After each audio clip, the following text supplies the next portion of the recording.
Right, let's go into an aged care, very personal story. As we know in Victoria, 4,775 active cases as of tonight, nearly 5,000. Well, 769 of them have been linked to the aged care sector. While the government is now sending in the troops for some, it's too late. Families of residents in Victoria's aged care facilities are speaking out over the lack of communication regarding their loved ones and the lack of clear protocols to protect them from infection. St Basil's Homes for the Aged is just one facility in Victoria under scrutiny. 86 cases have been linked back to that outbreak, and very sadly, 9 residents have died. Christine Golding, her mother, was a resident of St Basil's.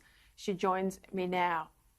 Christine, I really, really appreciate you coming on the show. I know, I don't know, I probably know it's hard for you. You've got so much else on your plate to come out and speak to people tonight. But look, you are so determined, aren't you, to speak up not just for your own mum, but for everyone who's got someone in aged care. I'm told your mum, she's 85. She's been at St Basil's for about 9 years, and last night she was moved to hospital. Tell us how things have been for you in the last few days and what sort of support or not you've received as a family member. Right. Well, thank you for having me on the show, Peter. It's been absolutely hectic. It's a nightmare. It's a crisis. I felt it. I'm living it. So the support that we've had, well, it's been sporadic. It could have been a lot more streamlined, that's for sure. It's been a whirlwind, and as I said, it's been an absolute nightmare. Yeah. Your mum, I'm told, does not have coronavirus. Is that correct? She doesn't. Well, she doesn't at the moment. However, the environment at St Basil's was extremely unpredictable, extremely, I'll use the word dangerous. We really didn't know. We don't know. She's had a test at the Peninsula today. We'll know in 24 to 48 hours, and hopefully she's negative. So I'm not sure is the answer to that. So before this outbreak, before this immediate outbreak, how did you regard your mum's care at St Basil's? Were you confident when we had that first lockdown a few months ago that everything was being done by the book? And what's been your reaction with this secondary lockdown in Melbourne? Has something happened to make you think that the right protocols weren't adhered to? Or what's been certainly the level of communication you've had with the facility in the second lockdown? Well, the first lockdown, we were all very, very new to it. And St Basil's, I must admit, they were very, very strict with their visitation protocols. So for the first lockdown, I could not visit mum at all for the month of March. It was all March, April till mid-May. So they were extremely strict. I was not on the ground, so I couldn't go in. I went once and saw her through the glass, but it was all on FaceTime. So as far as I was aware, in terms of family and visitors coming in, that was not allowed. Staff, I was told, had been trained on PPE protocols. I asked the nurse, but I wasn't there on the ground, and I certainly didn't. I'm not to know whether they followed it. I guess I was told they were trained. So what's changed this time? Well, I think this time it's in the community, and we're learning a lot more about it. Last time it was restricted mainly to people in the hotels. So this time it's in the community. And I read an article from the Washington Post. It would have been about 6 weeks ago where it said that once it's in the community, it starts to spread. It's only a matter of time until a worker brings it into the aged care facility, and that sent a shiver up my spine. I thought, yes, of course. And I did have a conversation with the director because the second lockdown, before the second lockdown, we could only visit through a glass window. So mid-May till July, no touching. Second lockdown, hard lockdown again. However, this time, as I said, it was in the community. And my concern was, what about your workers?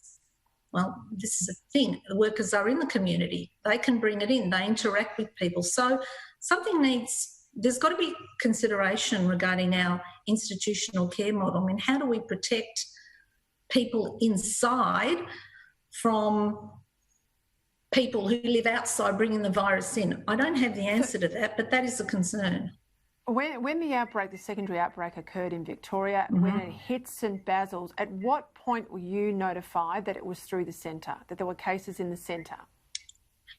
I was notified Sunday morning via an email. It's never a good time to get an email from a facility. I opened it and it said that a staff member had advised them that their sibling, had tested positive, and that they had also tested positive. They were asymptomatic when they were at work, and they isolated 3 of the staff they worked with and some of the residents. Now, this facility has 3 different wings: the hostel wing where my mother is downstairs, the high care wing upstairs, and then there's a dementia memory wing. This was upstairs I think it was a dementia wing. So we were told no residents. That was Sunday. By sort of Tuesday, oops, it's terrible. There's 3 residents. 3 residents are now positive. So I must admit I was a little bit confused re the testing protocols. I know they tested everyone by the Wednesday, because by the Tuesday I had to give consent for my mother to be tested. So my understanding is that DHS were notified right away, and the facility were going to partner with DHS to implement cleaning, testing and so forth.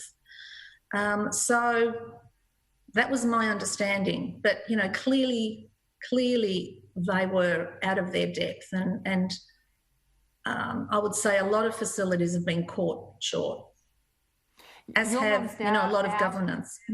Your mum's now been moved to a hospital. Do you know what happens while she's at the hospital? Is there intention for her to go back to St Basil's? What's your arrangements? What do you plan to do with your mum? Right. Well, my arrangements are obviously to find out whether my mum's positive or negative and to fight with her. So I want to save her as best I can. Of course, anyone would do that for their parent. So hopefully mum is, if she's positive, she fights it and we get through. If she's negative, we get her healthy, because there was some neglect once the original staff left and the federal government and state government brought in their own group to run it. So there were some issues there. My hope is to receive some assistance and support from the federal government to actually return. I'd like to have mum back at my place for a little while. But however, I need a bed and I need mum's wheelchair bound. She can't walk, so I need support, a carer. So I wanted to get a spirit back, because they were left alone for a week and isolated and scared and traumatised. So I wanted to get a spirit back, and then we'll need to see where mum goes. Where we go to for there, yeah. But it's really day by day at the moment. Well, I hope the federal government can come forward with what they're called home packages. They need to obviously be a little bit deeper and stronger than they normally would be, given your mother's condition. But you'd want to hope that that's a speedy resolution to what's been a very difficult circumstance for anyone in Victoria in aged care. Christine Golding, thank you for your time and all the best to you. Thank you.